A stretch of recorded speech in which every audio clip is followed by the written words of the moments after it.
Информационное агентство «Новости» Союза СССР. Свидетелям главное не кашлять. Раньше всех, но почти пишет. Бывший начальник Генерального штаба Вооруженных сил РФ генерал Анатолий Квашнин скончался от коронавируса. Конец цитаты.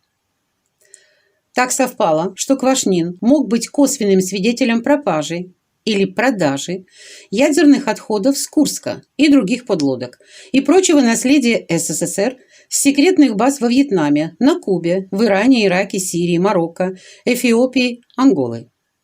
И много еще к чему он мог быть по долгу службы свидетелем.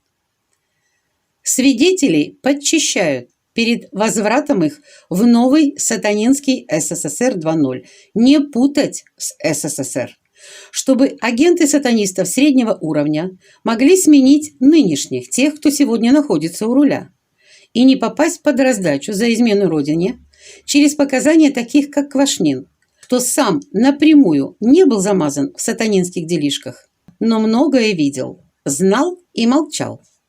Высший уровень сатанинской прислуги, такие как, например, Назарбаев, пытаются сбежать из руководимых ими колоний в метрополии, где у них давно живут семьи и припрятаны деньги. Но что-то я не уверена в безоблачном будущем беглого диктатора. По логике событий, европейские хозяева после утраты им власти, скорее всего, обчистят беглецу карманы. Может, и не завтра, а с соблюдением некоторых юридических процедур, которые требуют времени. Но произойдет это довольно скоро.